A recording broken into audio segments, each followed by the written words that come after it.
20 years ago, I did have a near-death experience. And when I was younger, I just was pretty tortured by just not being comfortable with who I am, not knowing what I was doing here on this planet. It was a true gift to have that understanding of addiction in that deep way. Everything that we go through is preparing us for what we're here to do. And community is the greatest medicine. We are the greatest medicine. We are the medicine. Welcome to Going Within, the podcast where I, David Naylor, and our guests dive deep, sharing our transformative journeys with psychedelic therapy and other awakening experiences. As the founder of Within, a psychedelic-assisted therapy clinic in Austin, Texas, I'm dedicated to helping others find profound healing and consciousness expansion using ketamine in a ceremonial approach. Join us as we explore the life-changing potential of going within and listening to inspiring stories of transformation from various life experiences and ceremonies. Thank you for honoring me with your presence and attention today, and I'm so grateful that you're here in all of your infinite wisdom. Now, let's go within. Whitney Lasseter is a shamanic facilitator and the founder and visionary of ＡTMA Church, All Tribes Medicine Assembly in Austin, Texas. With over a decade on the medicine path, Whitney says the most powerful medicine that we have is human connection and emphasizes the importance of coming together in tribe. Whitney is one of the most real deal people I have ever met. Having known Whitney for over 3 years and someone who was an initial shaman and teacher on my path, I have been able to see firsthand who she is, her heart, her experience, all the stripes she has earned. And it's such an honor to have her on the show today to talk about all of her experiences of going within. What an honor to have you here. Wow. Thank you, David. So amazing. You know, to be able to have you here and to share, most people watching or listening won't know this, but you know, you came into my life when I was first starting down this path. And I just want to thank you for being such a pivotal, amazing part of my journey, and the fact that we've stayed in relationship and have connected and healed and grown and created our dreams together, side by side.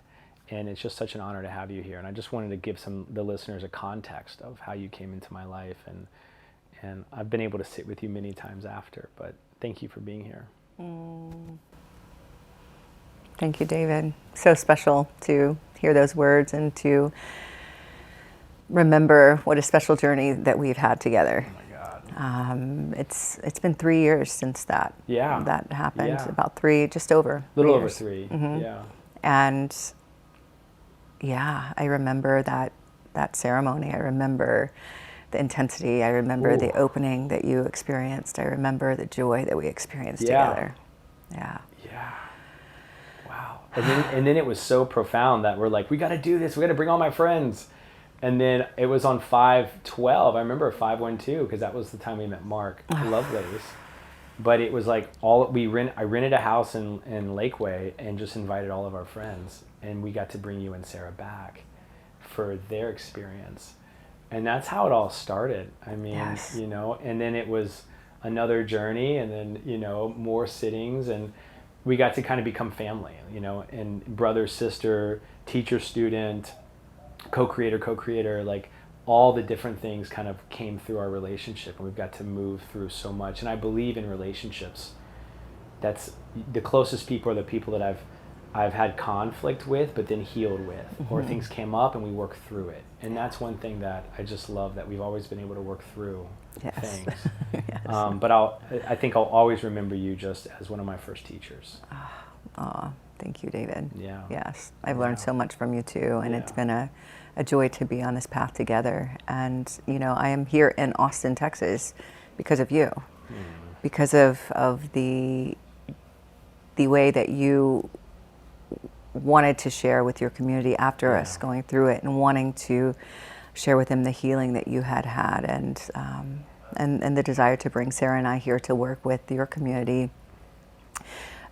Those people who were at that retreat with us that first time, we're still close. We're still all so close. I know. I mean, I think all the people there have either on advisors or in donors or investors of Within, of ＡTMA, like they're family, right? Yes. It's something that plant medicine brings people into this, I don't know, the soul connection that is really profound.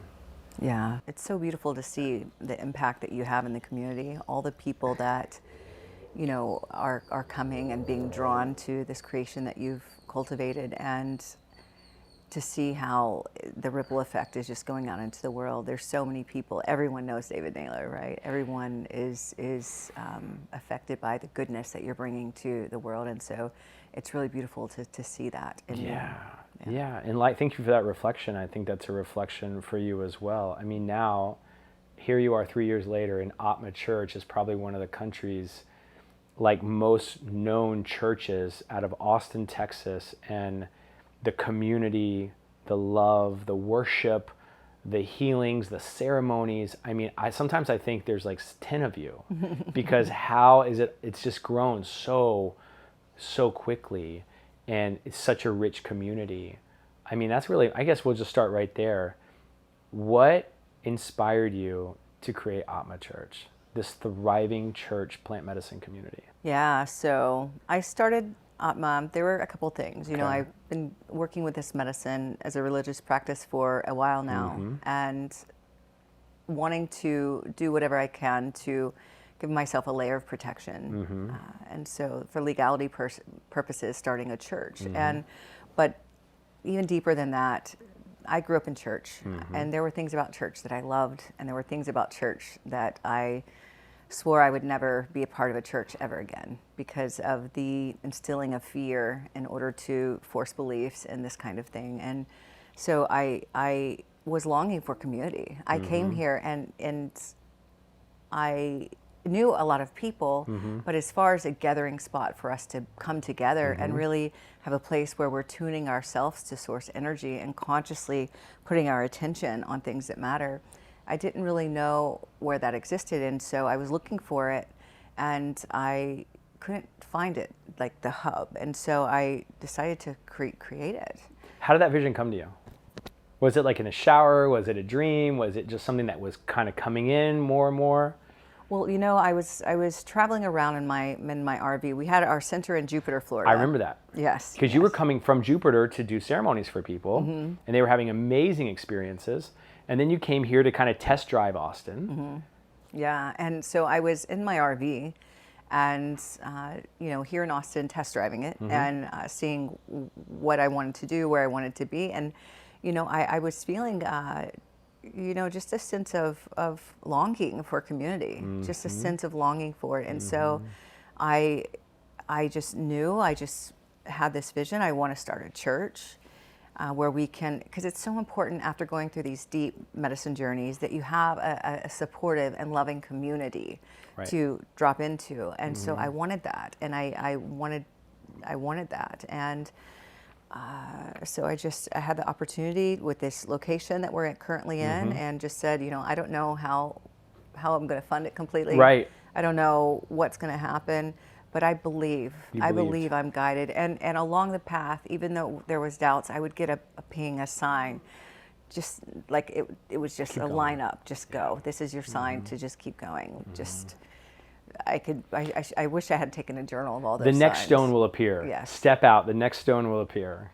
Yes, yeah. And so just trusted that's what I was supposed to do, and did it. And it's been a beautiful, beautiful year of discovery, of connection, of all kinds of wonderful things, all kinds of wonderful human beings coming through. Once we get enough of us gathered and we're all in this high resonance, then we're lighthouses for the others to see what's possible. Yeah. Wait, those guys over there are really living. Those guys over there are really experiencing joy and life the way that I would like to. Right. Let me go over there, and we can be there prepared and welcome them home with open arms. Yeah, you are truly a lighthouse for so many people.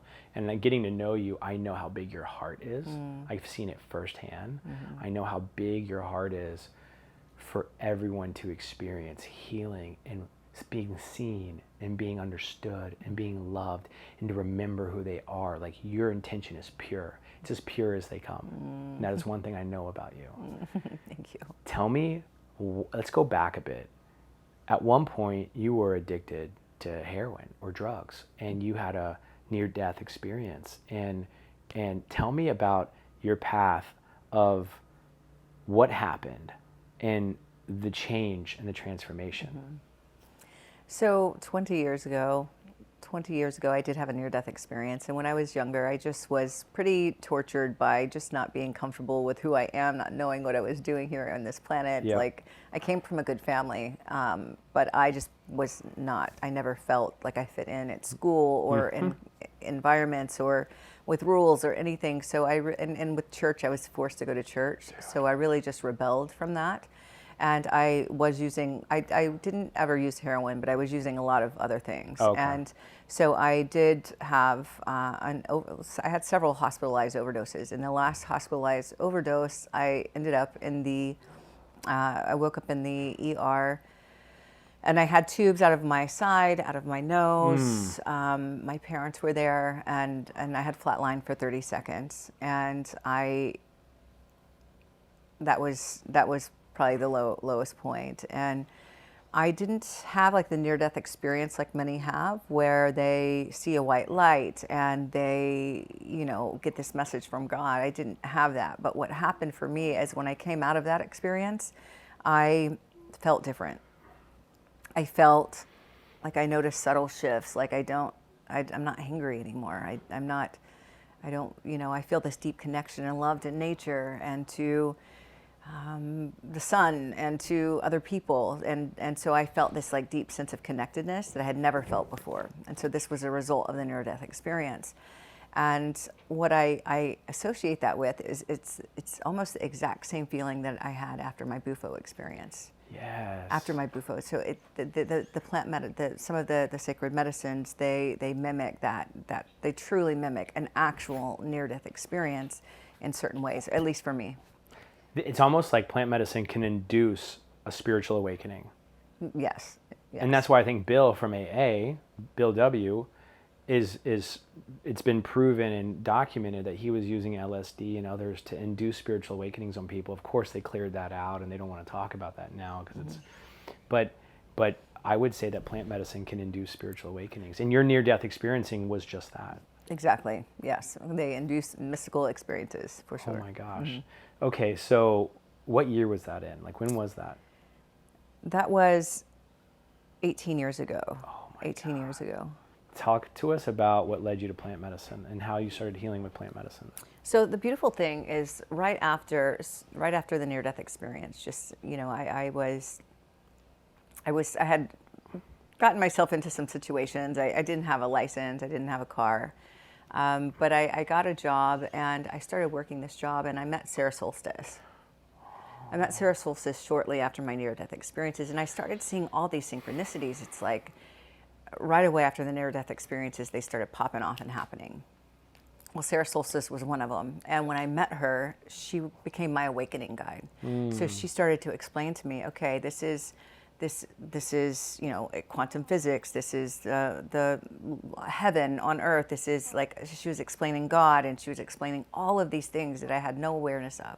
But it made sense because I could see also how she was living. And when I mimicked the way she was living, then it would work for me too. It's like positivity and manifestation and all of these things. And I was quite good at it. So I would learn from her and then put it into action. And so my life started unfolding this way too. And then we were just the dearest of sisters, and we were on this journey together, and she would sing to me, and that was really healing to my heart too. My whole body would come alive when these songs would come out, and I was just activated. And so, we were doing some projects together, and, I still had some lessons to learn. So, I was going on my path in Florida, and she was moved to Hawaii. But on my path, I got really into fitness. I got really, really, really into fitness, and I realized that I was a great athlete. And so I was doing marathons all over the world, in Antarctica and Chile and Amsterdam and Spain. You came alive. I came alive, fully alive in that. And so that was the big part of my life, and I loved that. And then I fell in love, and I went on this adventure into all across exploring the United States. With this new With love. my new love. Wow. You really came alive. I really came alive. Amazing. And there was that was a beautiful relationship, and it lasted 2 years. And when it ended, I was crushed, heartbroken. Of course.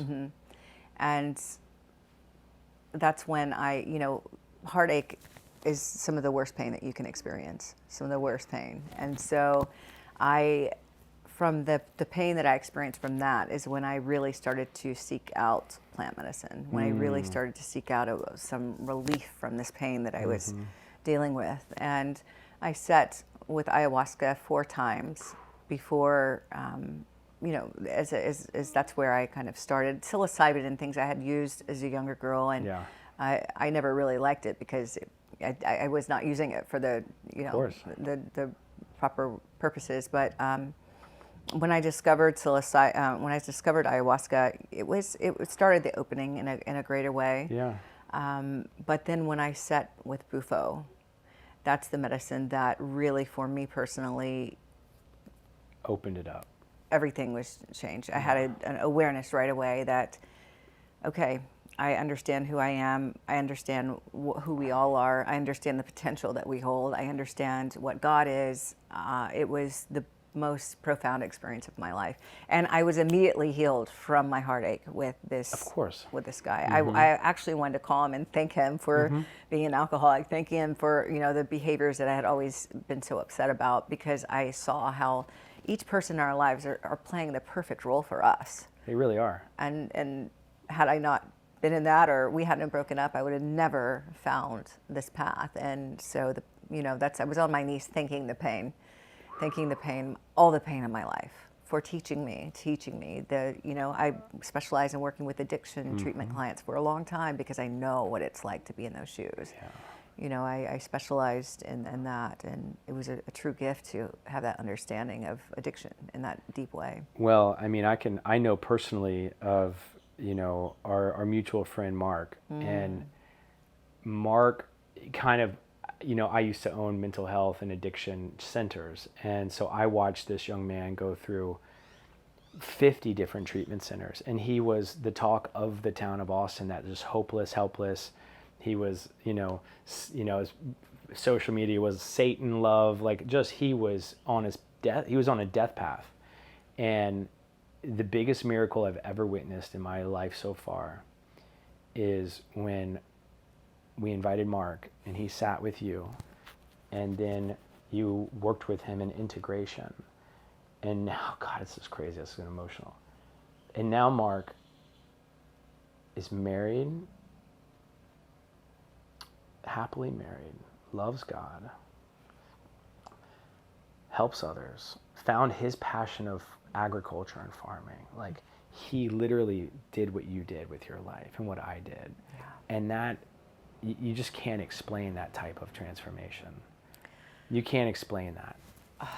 Mark is such a special soul to both of us. And that was... he showed up with needles in his pockets and in abscesses on his arm that night. I remember you saying, okay, I've got this one guy. If you can help him, then we can do this for anyone. And I remember him coming in to the circle, and I remember I was expecting someone who looked a little bit more gnarly. He was a cute kid that came in, and he was very lovable and likable. Hi, I'm Mark. I'm a heroin addict, and I remember us taking him in there, and I remember very clearly his process and how when he came out of it, it was and he shares this, and that's why I do. But he had a exorcism. He did type of. We heard him yelling, because we were all there holding space, and we heard him screaming and yelling, and it was just and to watch him, you just can't explain. This has got to be turned into a movie. This he shook out of it at the end, and he just said, I'm done. I'm done. I was a nihilistic atheist for my whole life, and I know what God is now. He came in with those beliefs, and he left reborn. And then went through the integration process. That was, and now he's literally got his wings and flying and creating and what we would want to see for. I took him in for 6 weeks with us at the center in Jupiter, and that was really necessary. And that was a testament to the importance of integration too. It's had he gone back into his old environment, would have been harder. It would have been a lot harder. It would have been a lot harder. So so he's got his and a lot of these kids, they go to treatment center and then they go back into their environment. Right. Right. Yeah, that's true. 95% relapse rate. Right. And he was proving that. It's a 95% for 50 treatment centers. And we see that just one of the reasons I got out of that paradigm of working in that model of addiction is because we see that over and over, and just going from a revolving door from one center to another. Yeah, it's like, let's figure out what works, because Yeah. that's not working. Right. So yeah, he's got his wife and his beautiful Baby, daughter oh my and family God. and dog and new car and everything. Yeah, all of it. I know. His passion of working, he's working at the garden center, of working with with agriculture and farming, and Yeah. wow. And it's beautiful. Just, we are, family. Like when people come, that's the biggest thing I think that I want to, make a point of putting focus on here is the community and the family that's being created through these communities. And community is the greatest medicine. We are the greatest medicine. We are the medicine. We are the medicine. There's so many times that we gather, and I could be, have a lot going on, and I gather with the Soul Tribe Sunday crew or an event we're doing, and I leave, I feel high. I feel elevated. No outside medicine. It's coming from the internal. It's coming from the energy of everyone gathering and expressing joy, and that's the greatest gift. That's the greatest gift. I've been able to do, a few podcast shows today, and I feel like I'm on MDMA. I feel like I'm naturally in love and high, connecting. There's no phone. There's no distractions. And, we should just do this more often. We should just get together and, make stuff and connect, and that's what you do at ＡTMA Church. You bring people in for dance, worship, connection, conversations. And you're right, people that have gone through these plant medicine journeys, they need that to connect and have that community and to be able to process with people. Absolutely, yes. Do you know when you go to an ayahuasca ceremony, or you go to any type of ceremony where it's a group of people gathered, you go in as strangers and you leave so deeply Soulmates. Connected. Yeah. And I'm like, how can we extend this? We don't want to be on medicine all the time, but if the community is the medicine, we can do that a lot more often. And so how can I recreate that by just gathering the community together? And so that's the purpose of the church, is to really have a space for us to fully come alive and to remind one another. It's crazy out in this world sometimes, but when we come together, we can remind each other of how God we are, how good we are. We can remind each other of the joy of being alive, and that's what we're here to do. So people that are listening that says, I want community, I want connection, I want a church like this, how would they find ＡTMA, and what would be an entryway into coming to ＡTMA?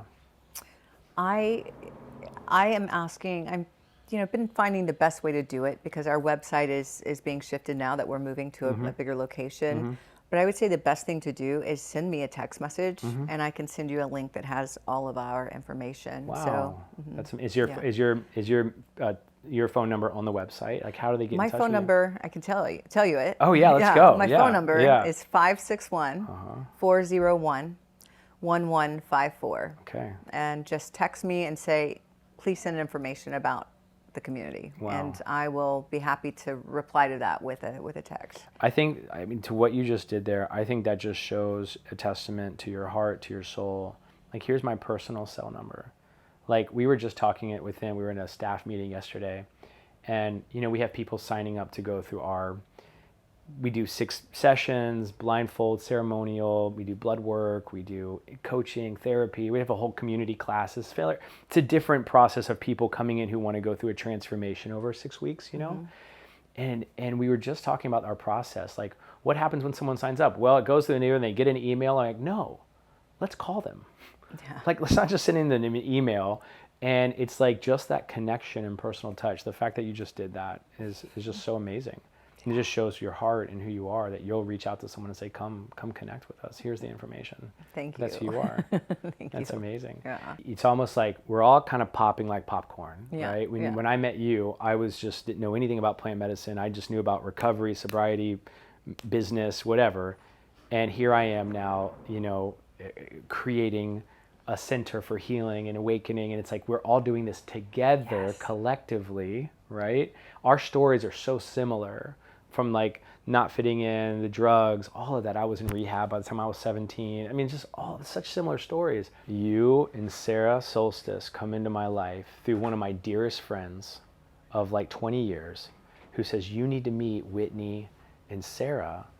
They will change your life. They're on the shamanic path. They're teachers, they're healers. Some would say shamans. And I remember meeting you. We decided to meet downtown. I just remember you and Sarah walking. And I'm walking and I'm walking and I'm like, whoa, here are these two beautiful goddesses walking. And I remember feeling so intimidated because y'all were truly goddesses walking up to me. And that night, you had asked me, do you want to sit with 5-MeO? And I'm like, I didn't know what that was, but I called a friend and he said, oh, it's the God molecule. You're going to experience God cuddles and love. And I had just done one journey at this point. And I was all in. After that psilocybin journey, it had changed my life. It was like 20 years of therapy in one session. Mm-hmm. And that's when and so meeting you and Sarah was so critical and key because that night, two of my best friends, Dylan and Jeremy and I, and it's definitely an emotional one because, those are two of my best friends. And I sat, and the first medicine I sat was with Shanga. And that took me into my first fractal divine geometry experience. That was so profound for me to be able to experience something beyond this 3D I had ever experienced.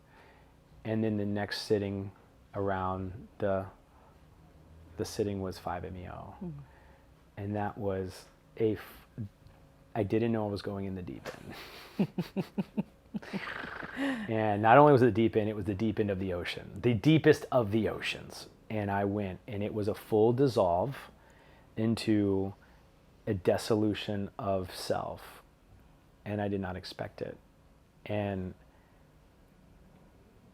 it changed my life. For anybody, listening right now, what would you tell them? That let's just say they're in a dark spot. Let's just say they're in a bottom place. What would you tell them? I would tell them that everything that we go through is preparing us for what we're here to do. And that it's teaching you your strength, it's teaching you your power, it's teaching you the lessons that you need to have in order to fulfill the role that you're here to be, to do. Mm-hmm. And so if it's hard, like I learned when I was an athlete, my favorite workout was the track workout. It was the hardest workout. I knew I was going to puke if I went to that workout, but I loved it because I knew that's the workout that was going to make me the strongest. It was going to make me, I could hit those times I wanted in my races. And so I would tell people if they're going through really difficult, hard times, that those times are the ones that make you the very strongest. So embrace it, be present, breathe. It's all tuning you inward. So I would also suggest to begin that practice of learning who you are and to seeking to discover who you are and the power you hold within, because nothing external can give that to you. The medicines can help, and the medicines can help when you're ready. And the community, I would suggest to get engaged with a loving, supportive community so that they can reflect the goodness and joy that you are back to you, and allow yourself to be held in that loving, supportive container. Everything you just said, I want to capture it and just promote it all over the internet for the entire world to hear. You just captured what I believe is divine. A divine plan, a divine roadmap. That was it. That's it. Yeah. That's it. It's amazing. Thank you. Yeah. Thank you. So Whitney, I know that you have gone and lived with tribes. Like people don't maybe not know this about you, but speak to how have you earned your stripes? Like where have you gone and sat? Who are the people you've studied under? Let's share with the world how and who has led and guided Whitney. Yes, I would love to. So my initial engagement with Indigenous people was in Mexico. I connected with this young girl in Mexico, and we started engaging on the internet. There was a language barrier because I speak Spanish a little, and she was sharing with me about what they were doing there, and she invited us to come. And I asked Sarah, you want to go down here to Mexico? You know, it's like, it sounds a little shady, but I tuned in, and it was like, no, you need to go. And so I went there, and there's this beautiful family, and they hold the Sundance there. And so we participated in the Sundance. They invited us in to participate in the Sundance with them. And the Sundance, for anyone who doesn't know, it's this beautiful tradition. It's 4 days of dry fasting, no food, no water. You're dancing in formation with the tribe. And, you know, you do sweat lodge in the morning, dry fasting and dancing all day, sweat lodge at night. And you do that for 4 days. It's a purification. It's a purification. And it's, and then there's an ofrenda. You give an ofrenda of your skin. So, the men, and traditionally they get pierced in their chest or in their back, and then they string them up to a tree, and then they pull back and forth until it rips out. But as beginners, we didn't do that part of it, but we did get pierced on our arms here. Wow. We did our ofrenda here, and we're giving an offering of our skin, of our blood, as an offering for the healing of all humanity. Yeah. And so this is an ancient practice. This is is an ancient practice of lineage and tribe and shamanic practice. Yes, and it was very special to be there and connect with them. And this family have been doing it there in Mexico for about 35 years.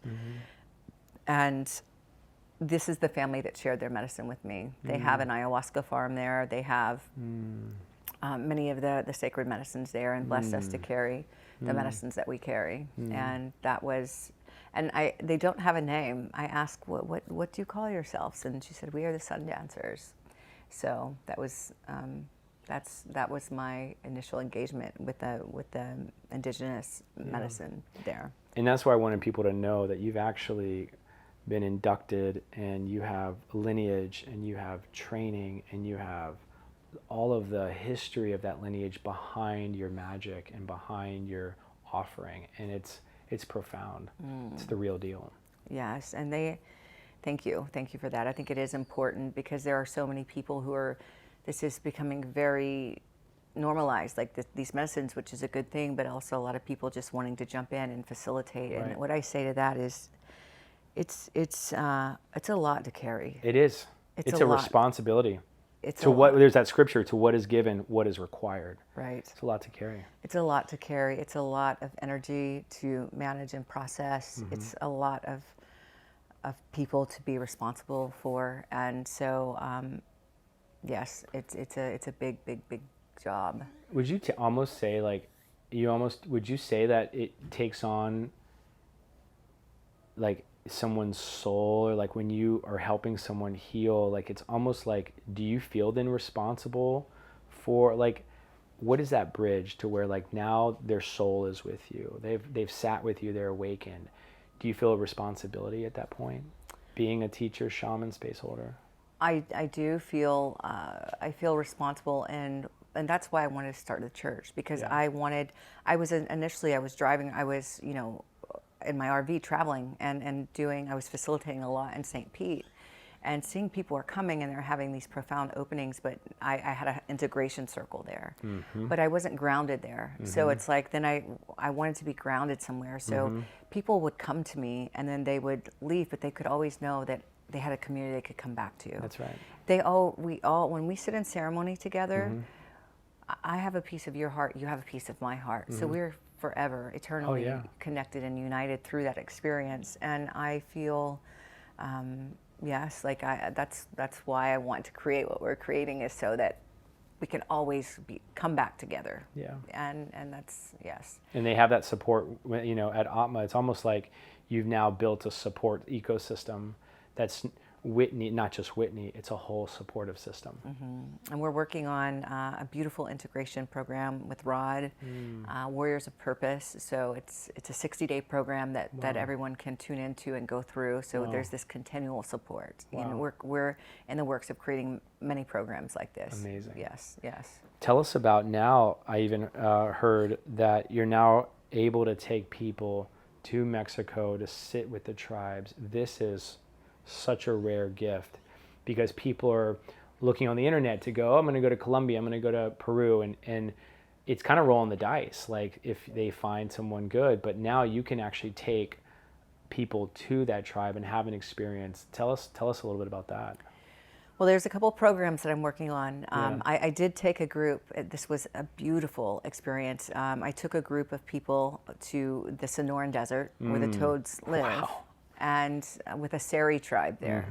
And that was one of the most beautiful trips that I've ever had. I mean, it was, we're supporting the tribe by taking the group there, and then the people that went, it was like the instant family thing. It's like we're still so deeply connected and working on these projects together. So deep healing work, to be there on the sacred land with the tribe, being guided through the journeys with them. There's just nothing that compares. Nothing that compares.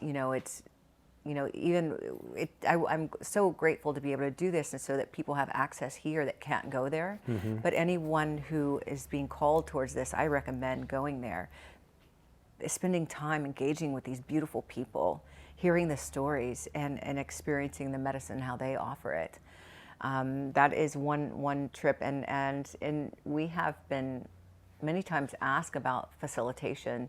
There are people who have come to this medicine and have had deep healings, and they've wanted me to give them the blessing to facilitate. But what I want to create is a portal where they can go and get the same training that I got. So they can go with the tribe themselves and go through this same process. I mean, it was a deep process that I had to go to. We climbed up on a mountain. They made us carve our own pipes. We slept there overnight. We had to take the medicine, large doses 4 times in a row. I was scared. It's an initiation. It was an initiation, and to go through that, that's, I think, what is needed before someone is really facilitating this. Yeah, I agree. Yeah, you've earned your stripes. Yeah, and I would like for people who are feeling the call to do that, to be able to do that.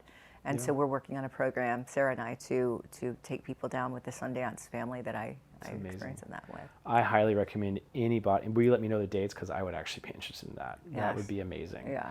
So I remember going to Peru about 1.5 years ago, and that was a 10-day initiation for me. I just felt the call, and a shaman that we know, Bronco Kispi, and this is a man who left the matrix here of the U.S. when he was 40. He was a multi-millionaire working as a CEO of a big company, but going through, he was about to have surgery on his stomach, and he was going through a divorce, and it was just stress. And he, as you may know, he moved to the jungle and for 20 years and was inducted into 4 different lineages, the Shipibo and different types of lineages, and became a shaman. And he travels around the world now, sitting in ceremony and holding ceremony.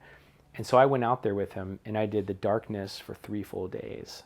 And then while on ayahuasca, and then we climbed this, it took me up to the Quinsacocha, and it was took me up to 12,000 feet, and we had to climb up to 16,000. It was a 10-mile trek all day long. I thought I was going to die several times while drinking wachuma.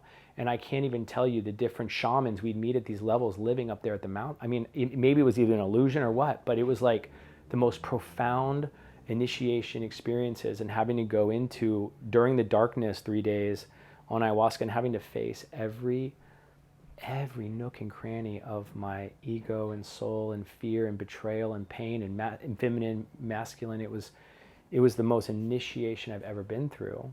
And of course I've sat with other medicines, but this was an initiation, and I'm not near the level of holding space for anyone. We have a center where we build community and love and connection and healing through the medical model, through the new medical model. But it's to know that's what you go through on a regular basis. I have such profound respect for that, and I'm almost feeling called for my next initiation. And this leads me to my next question of, I know you go out into the woods now and with no medicine, no food, and you're now doing fasting for, 2, 3, 4 days at a time, almost like vision quests. Tell us the power of going out to nature and doing just fasting or vision quests. It is,